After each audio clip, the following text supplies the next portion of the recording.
Break के बाद आप सभी का बहुत स्वागत है सी न्यूज़ भारत में। नमस्कार, मैं हूं रत्ना। रुक करेंगे इस खबर की ओर। छत्रपति संभाजीनगर जिले के पिशोर में हिराजी बाबा की प्रसिद्ध यात्रा इन दिनों बड़ी श्रद्धा और उत्साह के साथ जारी है, लेकिन इसी बीच यात्रा में शामिल महिलाओं के साथ एक गंभीर घटना सामने आई है। जानकारी के अनुसार यात्रा के दौरान लगभग 10 से 15 महिलाओं के मंगलसूत्र चोरी हो गए हैं।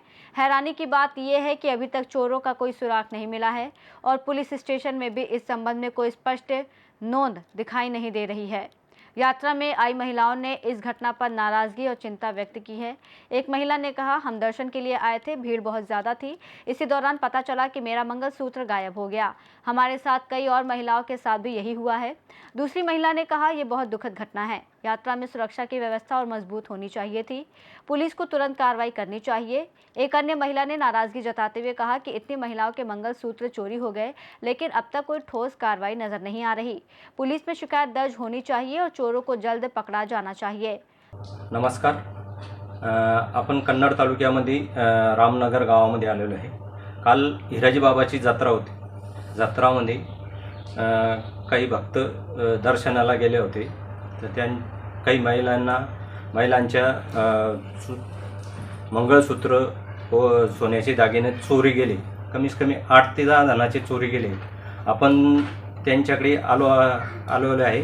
त्यांची प्रतिक्रिया जाणून घेऊ, काय झालेले आहे, कसे झालेले आहे।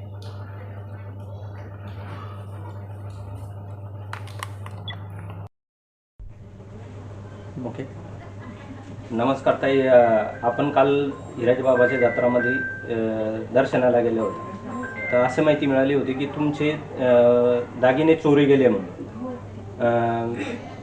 कशी घटना घडली होती, काय झालं होतं? माझं नाव वैष्णवी सचिन गायकवाड, राहणार रामनगर, तालुका कन्नड, जिल्हा छत्रपती संभाजीनगर। आम्ही हिराजी बाबा यात्रेनिमित्त दर्शनासाठी गेलो होतो।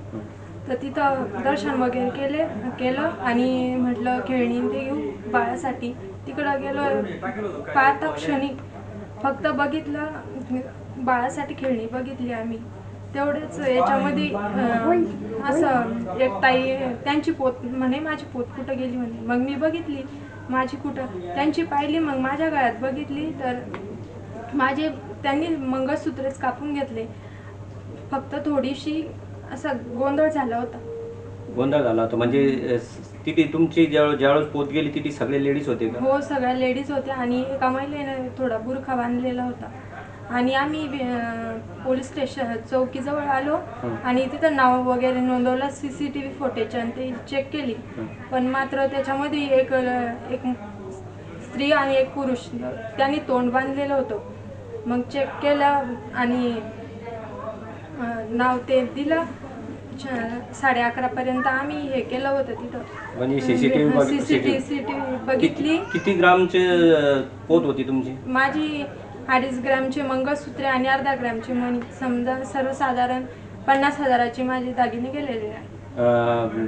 पोलिसांनी काही नोंद केलेली आहे? हो, नाव वगैरे लिहिलेलं आहे। किती जणांची नोंद होती कालच्या ह्याच्यात? आमची 6-7 नंबरला नाव नोंदवलं।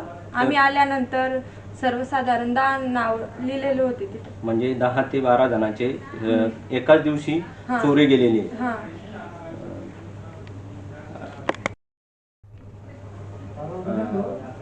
ताई, तुमचं नाव काय?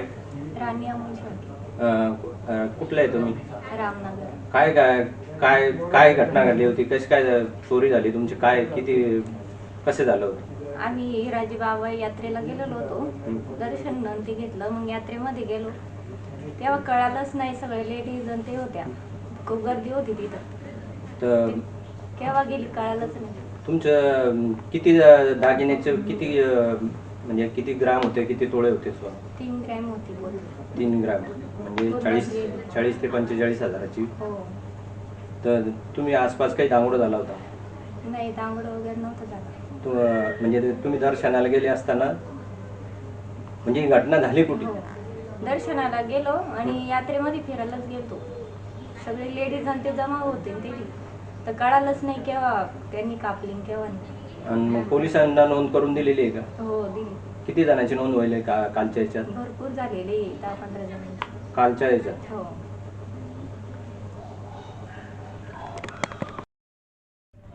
माझी एकच विनंती आहे पोलीस प्रशासनाला आमचे दागिने लवकरात लवकर मिळावे आणि पोलीस प्रशासनाने सहकार्य करा एवढीच विनंती करतो।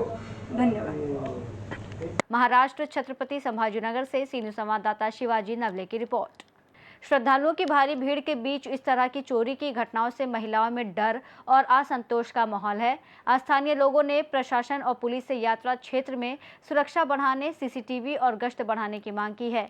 अब देखना होगा कि पुलिस प्रशासन इस मामले में कितनी तेजी से जांच करता है और महिलाओं को न्याय दिलाने के लिए क्या कदम उठाए जाते हैं। इस रिपोर्ट में फिलहाल इतना ही। देश और दुनिया की तमाम बड़ी खबरों के लिए देखते रहिए सी न्यूज़ भारत।